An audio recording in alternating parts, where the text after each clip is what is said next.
Matthew chapter number 26. We've been looking at the arrest, trial, and eventually crucifixion of Jesus.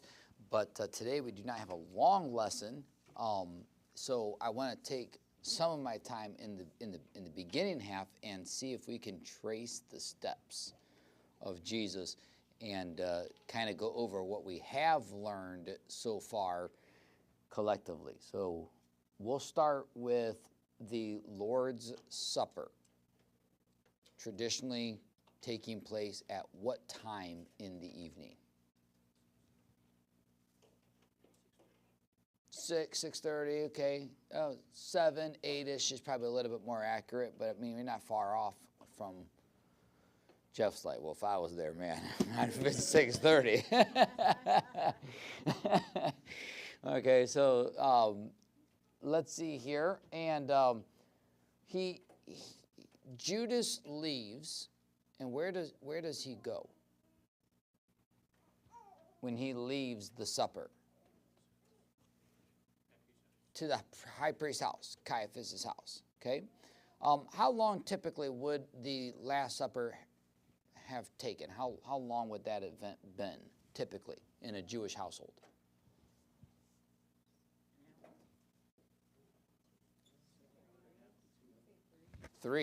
Around 3 hours. Okay, there was a lot of things that took place there. This was a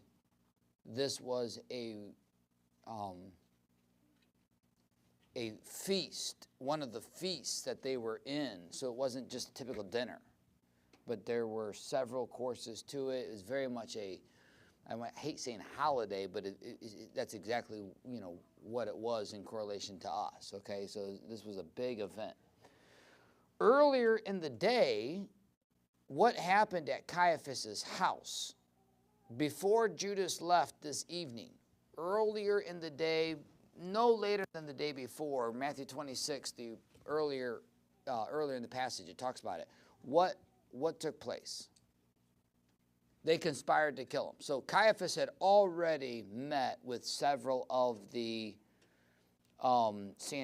members of the Sanhedrin to kill, okay, Jesus. So then fast forward now, you're at the Last Supper, and there you are with Judas leaving. Jesus eventually leaves, and where does Jesus and the inner circle, at least, of the disciples go?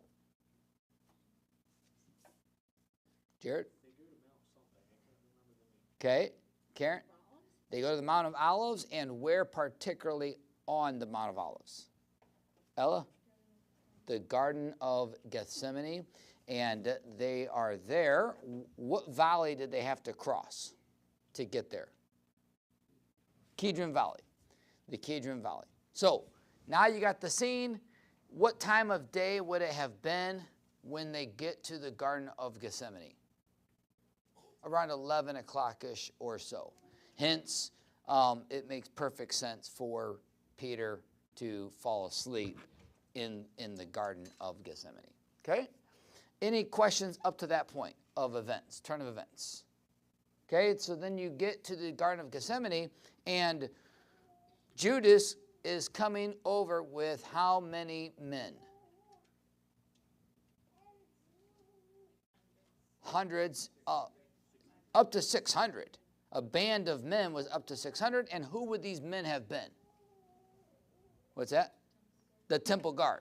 Okay, so they would have been Israelite, Levites, servants in the temple. So up to 600 men. If they didn't have a full 600, these 600 men were probably stationed all throughout Jerusalem and ready and fully expecting for what was about to transpire to transpire. Okay? And they get to the Garden of Gethsemane, and they speak to Jesus, and Jesus says, "Who are you seeking for?" They said, "Jesus of Nazareth." Jesus says, "I am he." And what takes place? They fall down. They fall down, and they get back up, and they ask again. Jesus asks again, "Who are you seeking?" They're probably apprehensive here at this point now, right? Peter's waking up out of his sleep, and what does he do upon waking up? He takes out his sword Jeffrey loves to talk at that level where you can't hear him, but you can hear a rumble. He's like, I don't know if that's lack of confidence or if you're whispering answers to Christina, trying to get her the ability to speak. Okay. So what was that? Cut off the servant's ear. Whose name? Jim. Malchus. He cut off Malchus' ear, and what does Jesus do? Puts it back on. And that's a sermon in and of itself. We won't go into all of those things, but here's a man, one of Jesus' captors, and loses his ear. He's in danger of never hearing again, and Jesus says, "No, I want him to be able to hear." Puts that ear right back on Malchus, and a lot of people, I wouldn't say most, I don't know if most is accurate, but a lot of people think that Malchus later on became a Christian. And one of their leading arguments is that he's named. Otherwise, why would John have taken the time to mention the servant's name when nobody else here was mentioned? But he possibly mentions Malchus for the purpose of recognition. Hey, don't you remember? Malchus was there in the garden. He's the one who lost the ear. And he's again referred to later on. We'll get to this in our lesson today. So Malchus is mentioned, and Jesus puts the ear back on, and they bind him, and then they transport him where? To Annas. Okay? And most people think that Annas may have been in, the palace of the high priest may have been Annas' house. Annas, if he had his own house. We have no idea. Annas was very, very, very powerful. Okay? So he goes to Annas. Annas questions Jesus. What time are we talking probably about right now? Around 2 a.m., okay? Probably 1, 2 a.m. here. By the time he gets to Caiaphas' house, it's probably around 2 for sure.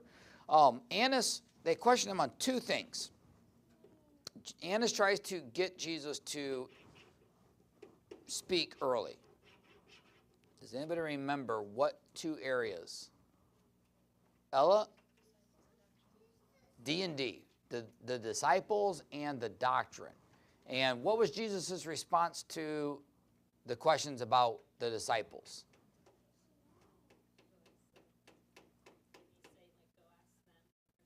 Yes, go ask them. Ask the disciples what you've heard. And what was the response to the doctrine?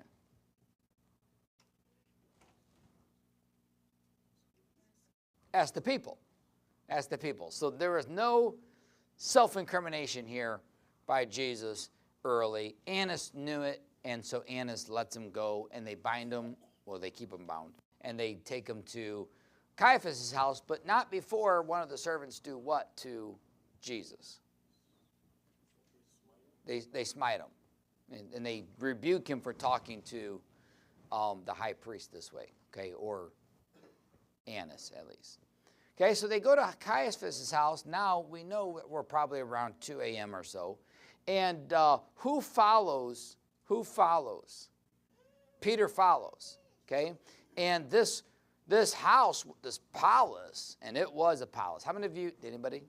I shouldn't ask this because it probably means that nobody did. But did anybody go on YouTube at all and look at Caiaphas' house? No? If you take your time and do that, I think you'll richly be blessed. Okay, so I think you will really enjoy seeing it. They've done a lot of excavations, and it'll help you visualize the courtyard. It'll help you visualize the house that Jesus was tried in. We've been to Jerusalem. As we go back to Jerusalem, Lord willing, we'll see. I don't know the exact date, but I'd like to go in 2026.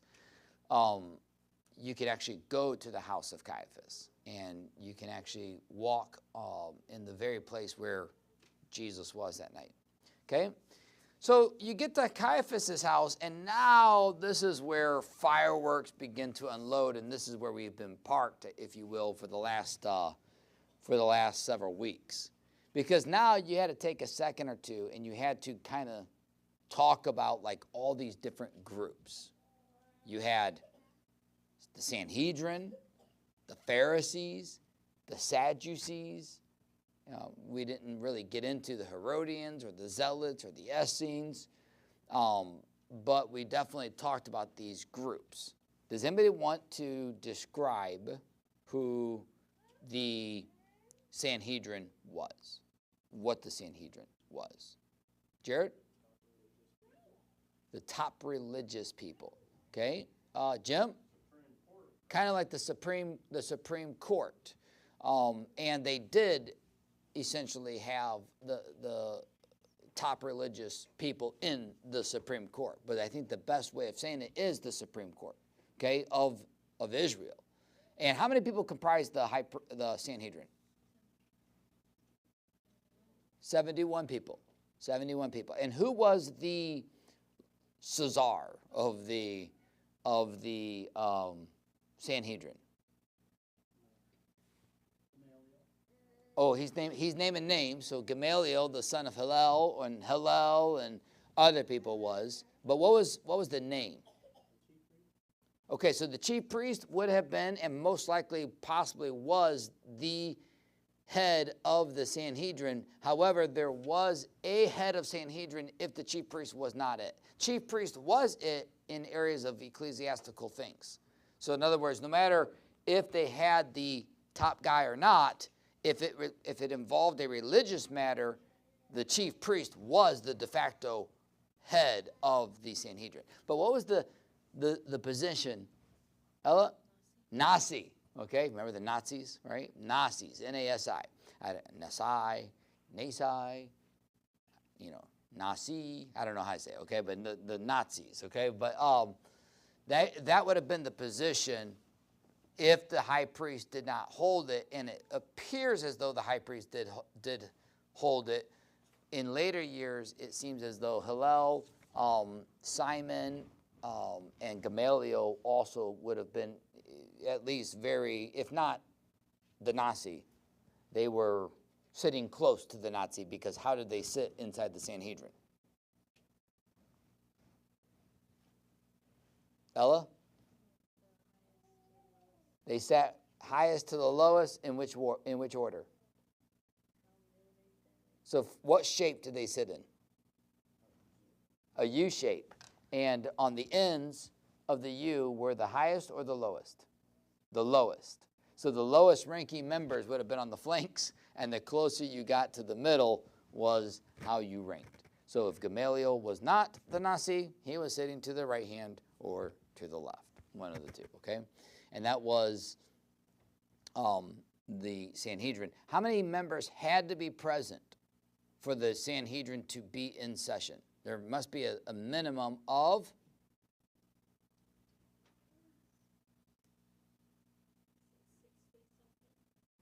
not 60.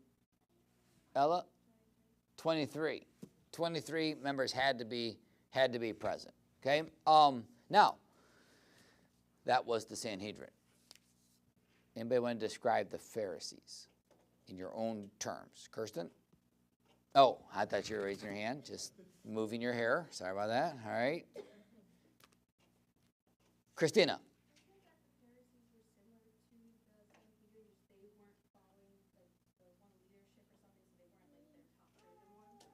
Okay. No. Kirsten? Okay.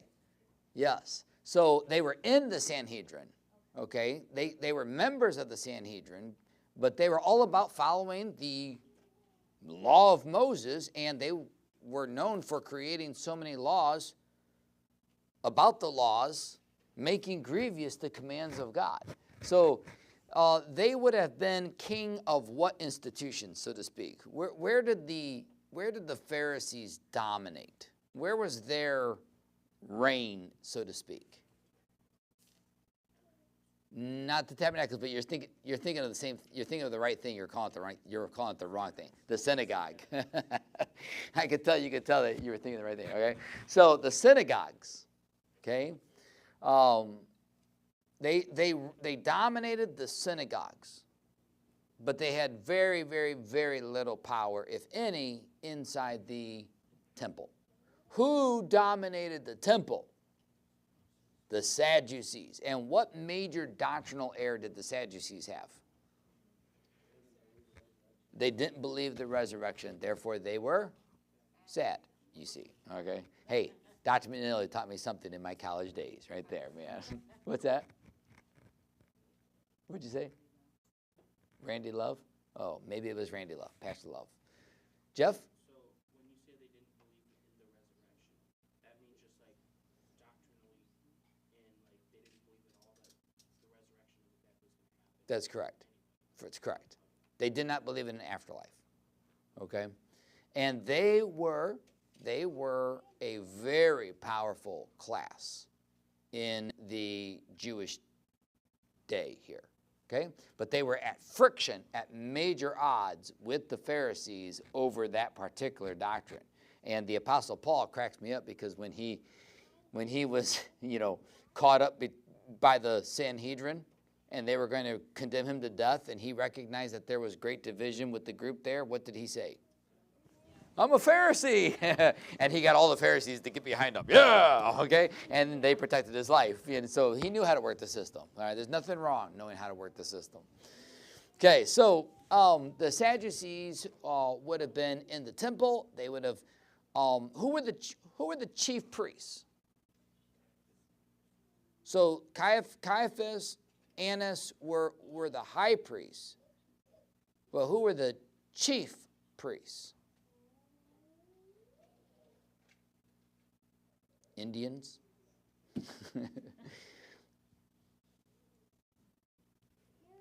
Quiet in the back. Quiet in the middle. Quiet in front. Remember, there was different categories. I forget how many categories of Levitical priesthood. But there was the trumpeters, there was the choir, there was the sacrificers, there was the temple guard. And every one of these Levitical streams had a top position. And that top priest in that position, that top Levite, would have been the chief priest. So there would have been, I think 20-ish, I can't remember the exact number. There would have been around 20 chief priests. The top position. Think of, in our current administration, the head of agencies, the head of the FBI, the head of the, FDA, the head of, do you guys understand what I'm saying there? Like these huge agencies within our administration. In the temple, there was about 20 or so of these different agencies. The temple treasurer. Okay, now some of the heads of the agencies would have been the high priest. So the high priest would have filled some of those functions. So there may not have been, if there was 20 agencies, there may not have been 20 chief priests. There may have been 15 because the chief priest would have been the in charge of one or so. Okay, so that gives you a kind of a little backdrop to the Sadducees, Pharisees, Sanhedrin. There are some lesser groups, Zealots, Herodians, Essenes, that were in society, but they were not necessarily prevalent, although the Zealots may have been more prevalent than you think. We definitely know that one of the disciples was a zealot. Anybody remember his name? Simon was a zealot. And who else possibly was a zealot mentioned by name in the scriptures, although it's not mentioned that he was a zealot? Barabbas, okay, and the two thieves that died by the side of Christ for insurrection. Okay, so that was what's going on. They get into Caiaphas' house. It's 2 a.m., and it's time for a rushed trial. Now, they broke every possible law. Now, here, I'm gonna dip into your memory here. Can anybody think of a law that was broken in Caiaphas' house? Jared. I know what I'm thinking, I just don't know how to. Yes. He convicted, brought up another charge. Yes. So after the initial presentation of the prosecution, the judge brought up another accusation that was against Jewish law. Jim? Wasn't there supposed to be 2 witnesses to condemn? That's correct. There should have been 2 witnesses, not false witnesses, okay, that should have been the actual, not just accusers, but it should have been the ones who arrested but they didn't have witnesses to arrest. Jeff? The high priest was supposed to be the protector, right? The advocate, and not the accuser, right? And the condemner. Okay, Cassidy. The fact that it was at night, absolutely.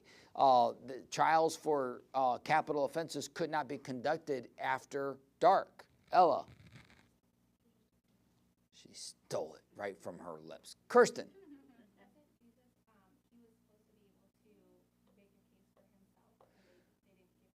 Okay, so once he was condemned, or excuse me, once he stated that he was the Messiah, when invoked upon Caiaphas' oath, then they condemned him to death without allowing him to speak, without allowing him to prove his claims. Okay, so once he said, "I'm the Messiah," they said, "What need we have any further witnesses? What is he guilty of? To death." Okay, when that should have been an easy claim, because they said, "All right, he can state that he was the Messiah. He just has to prove it." Otherwise, it would have been blasphemy if he could not prove he was the Messiah. But he had already proven it in his life, and he would prove it in his death and resurrection, but not in Caiaphas' house. Mrs. Wright? And then the fact that if it was something worthy of death, it wasn't supposed to be the trial and the... That's correct. That's correct. You could not have the trial and the sentencing on the same day. That had to be separate. Any other? Jared? The witnesses had to come forth willingly and not be sold out? Absolutely. The kind of, we tied those in earlier, but yes, the witnesses had to be willing. They could not be forced to give a witness or a testimony. Okay? Any other? Danica? Oh, sorry. Okay. All right. There's probably one or two more, but I'm not thinking of them either at this time. So Jesus is rushed. They get these false witnesses in. The two witnesses that came forward talk about Jesus speaking about how he was going to destroy the temple. True or false? Did Jesus say that he would destroy the temple? No, not at all. Okay, Jesus was saying who would destroy the temple? They would. And what temple was he referring to? His body, not a temple made with hands, and yet the witnesses were saying, he said, destroy this temple made with hands. Jesus would never have said, destroy this temple made with hands, because all along he was speaking about his body, okay? And in 3 days I will raise it up, all right? So once that takes place, the high priest forces him by oath to swear whether or not he was the Christ. He says so. And they condemn him to death. And even though they do not have the right to condemn him to death, and in condemning him to death, according to the Jewish law, it was death by what? Death by stoning.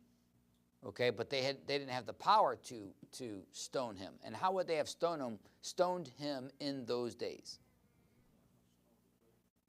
Did you raise your hands? No. All three of you together? Tossed them off a cliff. And what height? Double or triple? Double the man's height. So Jeremiah, how tall are you? 6 foot? 5'11"? Oh, man. And 3/4. Sounds like a little kid. The basketball star, Buck Wedgie, is only 5'11". So we've got 5'11", and so therefore he would have been thrown off of a 12-foot ledge. He would have been bound, and when bound, if he did not die, most of the time it did result in death. If he did not die, then what would take place? Stones would be thrown on top of him, and who initiated all of this judgment? Who commenced the stoning?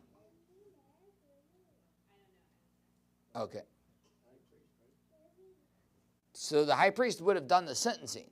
He would have judged him. But who was the one to shove him over the edge? His accusers, the witnesses, the two witnesses. Don't forget, the false witnesses should have died the death of stoning for false accusations. And we don't have that either. That's another law that was broken. Okay? So now all of a sudden, they don't have the jurisdiction to kill Jesus, and so they have to get him over to. Sorry, I was just going to say. Go ahead. Along with, it kind of gives a little bit of insight into when Judas committed suicide. He tossed himself off a cliff, kind of as, he was part of the accused that brought Jesus to death. And Yeah. insight into how he killed himself. Hung himself, right? And yeah, and more than likely would have had some sort of a noose tied onto a tree below and jumped off. And that leads us into another gruesome detail, but we won't go there at this point. We'll get to there in a little bit. But the way Judas dies is really gruesome and really sad, because had he waited 3 days like Peter, he could have been restored. Two people denied Christ, betrayed Christ, Peter and Judas. And we're going to be looking at Peter's betrayal here. And Judas did as well. And one shows you the mercy of God, and the other one shows you the judgment of God. But it really was a 3-day wait. If Judas could have hung on for no pun intended, if Judas could have just waited for 3 days. As soon as I said that, I was like, oh, I better stop that one, okay? All right, so now, so we want to look at Matthew chapter number 26. And I'm going to start by going into, while the trial is going on in Caiaphas' house, look at verse number 69. You've got Peter, and the Bible says in verse number 69, Peter says this. Not Peter. Matthew. Matthew 26, verse 69 says of this. Now Peter sat without in the palace. So we have here without, the term without means outside. So Peter is sitting outside in the palace. Okay, so this huge complex is in the heart of Jerusalem. Peter is outside. How cold would it have been around this time of the year? Ella? It dipped down into the low 40s. Okay, and this is early morning hours, 2 o'clock or so by the time he starts here. I have no idea how long the events took place here, but we do see that the end of the events are signaled by what? By a cock crowing, and therefore we can assume that the events took place from 2 o'clock until daylight, until break of day, okay? Because the cock crowing was Peter's wake-up call, and spiritually, if you will. All right, so this is what's taking place here. Okay, so now, good job on the refresher. Okay, for all of you teachers out there, repetition is the key to learning, or at least one of the keys to learning. And I knew that this lesson wasn't long, and so I either had to jump into Pilate after this lesson, or I had to pause, review, and just end with this. And I'll talk about Pilate here shortly, but just kind of give you a teaser as we go into it. So, here's what takes place. Peter is inside Caiaphas' palace. He's in the courtyard outside, and the Bible says, and a damsel came unto him, saying, Thou also wast with Jesus of Galilee. So here is the very first of 3 people who catch Peter. I don't know if I were you, but 2 o'clock in the morning, 3 o'clock in the morning, I'm tired. I'm barely staying awake. You're cold. Peter's frigid. He's out there. He's probably, the fact that a damsel is mentioned in connection with Peter means that Peter was probably near where damsels were. So he would not have been, I know it sounds so funny, doesn't it? But he wouldn't have been in some secret hiding place He was out in the public, kind of hanging around. He wanted to see the end. He wanted to find out what was going to happen with Jesus. We know that. The Bible says that that's what happened. He followed him to see the end. And so that indicates, too, that the trial would have taken place in some sort of room. So they would have been somewhere in Caiaphas' house. Peter probably was nearby, kind of close to the fire, when all of a sudden she recognizes him, and that was another indication that he would have been by the fire because of light. So you have a damsel. The Greek word of damsel is very similar to the Greek word maid. We don't have any indication that these two terms indicate a difference in people. It was just two lady servants. So Caiaphas obviously they didn't have microwaves and stoves. They had servants to replace modern conveniences, right? And so here they had a damsel. She was obviously doing something, going back and forth, and she stops and she looks at Peter and she says, "You were with Jesus of Galilee." And what does Peter do in verse 70? But he denied before them all, saying, "I know not what thou sayest." Anybody want to say that in common terms? I don't know what you're talking about. Yeah, that's exactly what she was saying. I have no clue what you're talking about. You guys ever say that before? I think all of us have said that before. And in some cases, we have known what they were talking about, all right? But we were just pleading here innocence. Peter was pleading innocence. He was saying, I have no idea what you're talking about. And the Bible says here in verse 71, and when he was gone out into the porch. Now, Peter did something very human here. What did he do as soon as he got recognized? He got away from it. He was like, whoa, a little too close for comfort here. And he moved. And the Bible says he got out into the porch.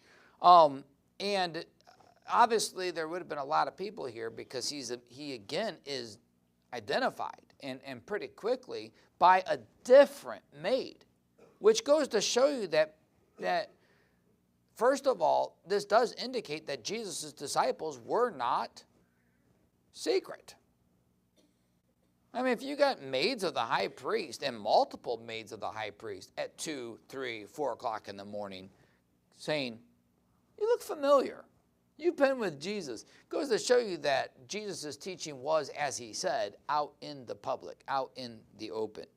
And he goes to the porch, and another maid saw him and said unto them that were there, okay, so this one sees Peter. And instead of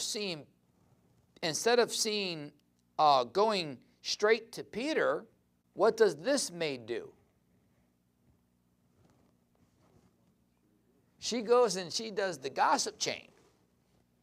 That's what she does. The Bible says in verse 71, and she said unto them that were there, this fellow was also with Jesus of Nazareth. Okay? And Peter overhears this accusation once more, if you can call this an accusation. You've been with Jesus. I don't know if that's an accusation or not. Okay? But Peter was offended by it. Obviously, while the trial was going on, he had, from a human standpoint, from a realistic standpoint, it's dark at night. 600 men just captured Jesus. Jesus had just been talking for the last week or so about the death that he was going to face. Peter said, you're not going to die. Jesus says, get behind me, Satan. Okay, Peter goes, I'll never deny you. Jesus says, you'll deny me thrice. Okay, and then all of this stuff takes place. He sees the people. If he doesn't see them, he's hearing them falsely accuse Jesus. He probably hears the cry, to death, crucify, or not crucify, but at this point, worthy of death. He probably hears the spitting, the mocking, the punching or the buffeting.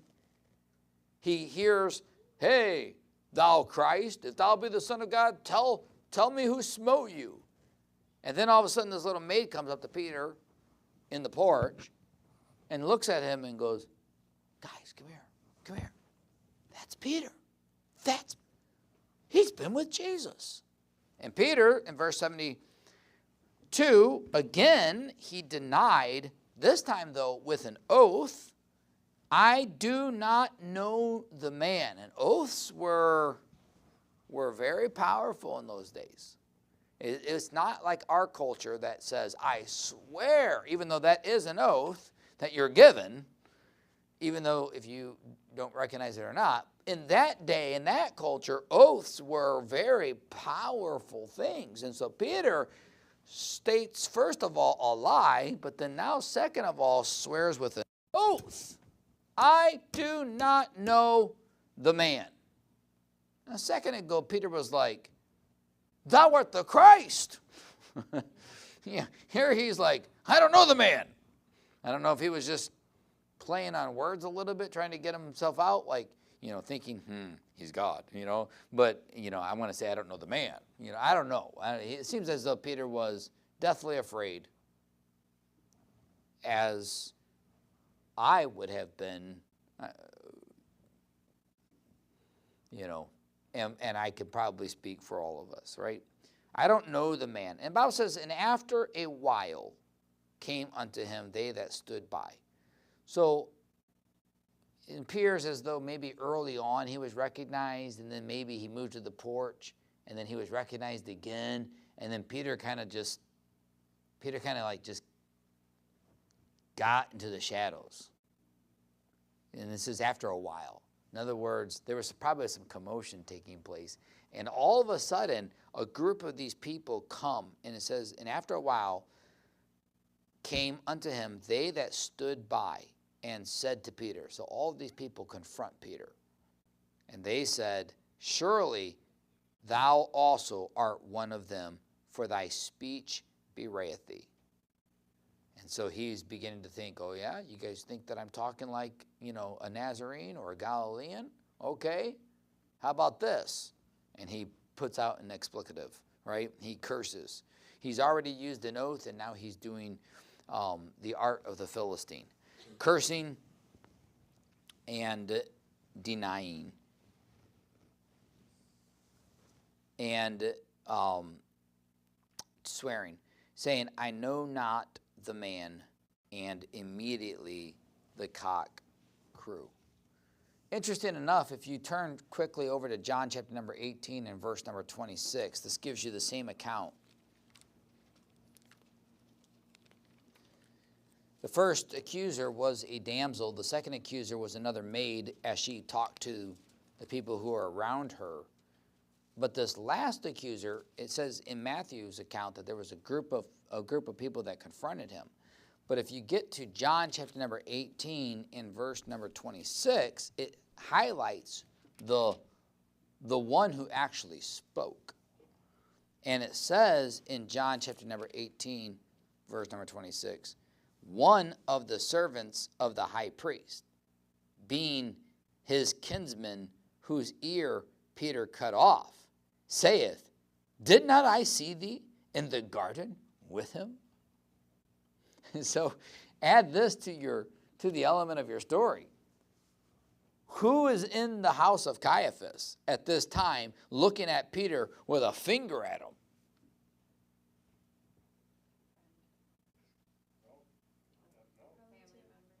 A relative of Malchus, a kinsman of Malchus.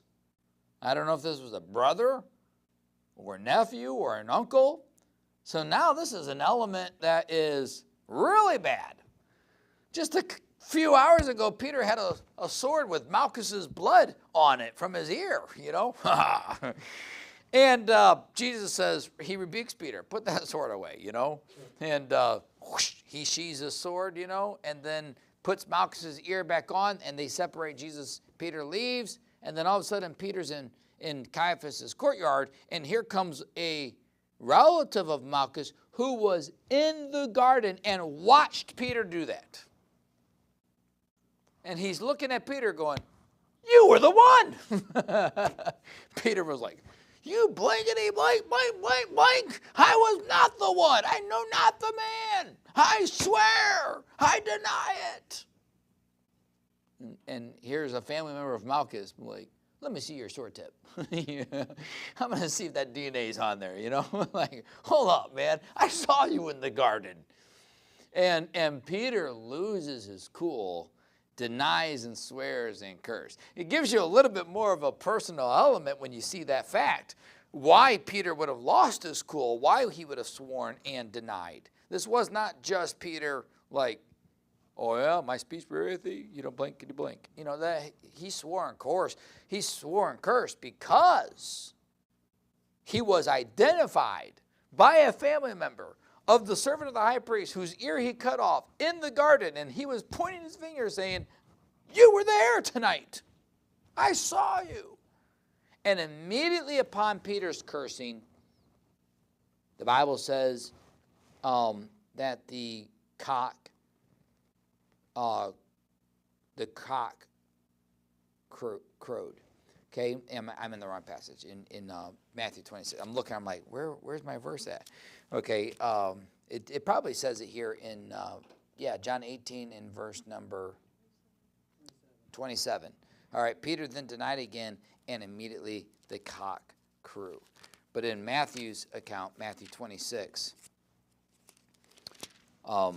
we see it in verse 75. And Peter remembered the word, or immediately the cock crew, and Peter remembered the word of Jesus, which said unto him, before the cock crow, thou shalt deny me thrice. And he went out and wept bitterly. And that's why many people call this Peter's wake-up call. Because as soon as the alarm clock went off, as soon as that cock crowed, Peter remembered the prophecy that Jesus spake to him. Not more than, calculate how many hours. Let's say the cock crew at 6 a.m.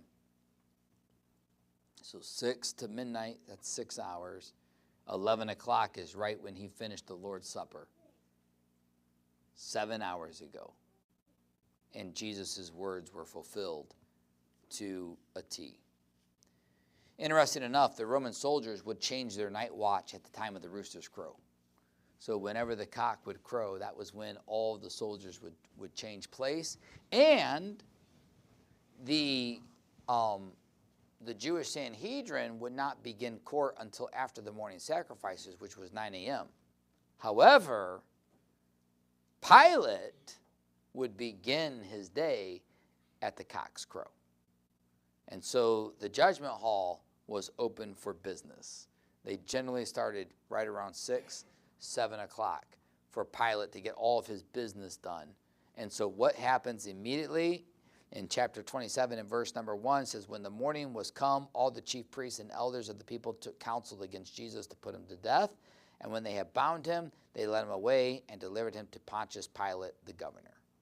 So here it indicates, and if you read John's account, there's no pause at all. Here it kind of indicates that there would have been a massive commotion, perhaps when the cock crowed 3 times. More members of the Sanhedrin would have showed up. And when they showed up, they probably did a quick rush to the death speech. And after the cock crowed, Peter leaves, weeps bitterly. The Romans all change their quarters, and in all that commotion, the Sanhedrin, the new Sanhedrins are coming in. They're getting updated as to what's taking place. They bind Jesus up, and they take him over to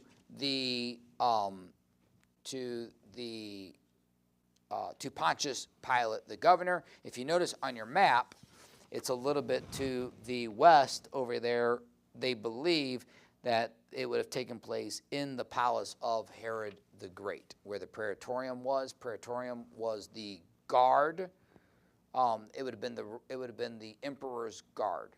They were Secret Service, essentially, the Roman Secret Service. They would have been the ones who protected the Caesar if he came into the area. And if they weren't in the area, they would have protected the highest official at that time, which in this would have been Herod the Great, who was ruling over all of the area. Of course, Herod the Great was dead, so his 4 sons were the tetrarchs. But Pilate would have been there, and we'll get into how they overlapped a little bit next week. Some also believe that if it wasn't in Herod the Great's palace, it would have been in Antonia Fortress. where they would have taken Jesus to meet with Pilate. But it seems as though, to me at least, the best possible place would have been the palace here of Herod the Great. That was in the heart of Jerusalem, where he was going to face now the early judgment of Pontius Pilate. Now, who is Pontius Pilate? Interesting enough, and I'll be done with this. Interesting enough, there is very, very, very little known things about Pontius Pilate. And yet, out of all the people, we know more about Pontius Pilate in the Bible than we do of the Caesar at the time. Anybody knows the Caesar's name during the arrest, crucifixion of Jesus? Augustus would have died. He died in 14 A.D. That was Octavian is Augustus, Caesar Augustus. There's a city named after him and a lake. Tiberias. Okay, so you guys are like, oh, I never knew that. Okay, so, okay. the city of Tiberias. Okay, so we're gonna talk a little bit now about the Roman structure when we get back, because now all of a sudden he's leaving the courts of the Jewish people. He has already been condemned to death, but they don't have power to kill him. So they've got to get him over into the hands of Pontius Pilate, and Pontius Pilate has the ability. Unfortunately, Pontius Pilate is hated by the Jewish people. The only person who really gets along well with Pontius Pilate are the Herods, the Herodians, the one who are in it for some political power here. They get along, but it's a difficult relationship.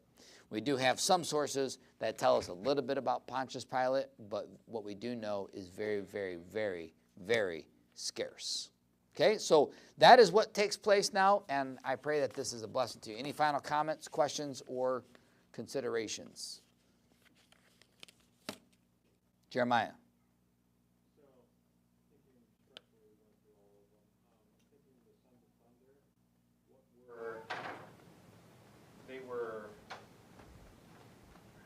what were they? I know they were kind of, before they became disciples, they were, Fishermen. they weren't part of any type of group or something like No. that? It was one of the arguments against the disciples of Jesus was that they were a bunch of unlearned men. There was only one disciple who was from Jerusalem area. All the rest of them were from the Galilean region. Does anybody know the one disciple who was actually from Jerusalem? Jim? No, Luke was actually a Greek, so Luke was not a disciple either. He was a servant of Judas. Judas was the only disciple from Jerusalem. City slicker. Okay, so, but all the rest of them were from the Galilean region and were not necessarily of good reputation either. So you had Simon the Zealot, you know, Mr. Conspiracy Theorist, tax collector, Matthew, the tax collector, fisherman, okay, 4, James, John, Peter, Andrew were fishermen. And then you had other people mentioned like Nathaniel, who were skeptical people, but little known of them, you know. So James and John would have been they would have been fishermen. So no disciple that we know of were of any major religious class in Jerusalem at the time. Judas would have probably have been possibly connected. I won't go into this right now, but Judas, okay, so the structure, I shouldn't go into this, but now my mind's starting to roam. So Mary and Martha and Lazarus, they were all siblings. So Mary, Martha, and Lazarus were siblings. Who was Martha's husband? From all indication, the Vasilevskis are being brought up in our church. Who was Martha's husband? Simon. Simon the leper, and which would then make, and if you study this out, it appears as though Judas would have been Simon and Martha's son. But and it's not, I'm not far-fetching that idea. If you study that, there's a possible, the only indication as to why it's not is the Bible. You would think the Bible would have mentioned that there was that connection, but it doesn't. So there's a strong possibility that Mary was Judas's aunt, and Lazarus would have been Judas's uncle. That family in Bethany, that family right there, was very, very, very, very close to Jesus, which makes, now it kind of helps you understand, nobody suspected Judas. Nobody suspected Judas. He was the carrier of the bag, the treasury. He was the most trusted. And of course, when betrayal happens, it happens from generally the closest, right? And that's why in the Old Testament, it was Ahithophel in David's life, David's most trusted advisor, which makes the betrayal even that much greater. So it appears as though Judas was a well-beloved member of the family. And of course, when Judas betrays him, what does Jesus say? What does Jesus call Judas? Friend. Friend. So when he was betrayed by a friend, it was a tremendous, tremendous act of treachery. So good question. Any other questions before we are dismissed? Okay, if you guys need any notes, Mallory's been meticulously taking them over here so you guys can get a copy, okay, the whole time. We will close with a word of prayer. Jeff, you want to close us, and then we'll be dismissed. Father, we love you. We thank you for this time that we can examine your death, your gruesome death on the cross a little bit more closely. And I pray that it would be a reminder and a blessing to us. And I pray that we would go out this week and try to find a time that we could maybe use it in our daily lives. I pray that we would be your vessels and examples for you throughout the week, not just on Sunday. Help us now as we go our separate ways. In your name, amen. Amen. Lord bless you and keep you this week, and I will see you, Lord willing, on Wednesday. Congratulate Brody and Mallory. They have got their house. They have moved in, and they are 75% this morning, probably 80% now, because they had an afternoon unpacked. All right? 20 minutes away. No, nothing this afternoon. 75. They're stuck at 75% unpacked. So, congratulations.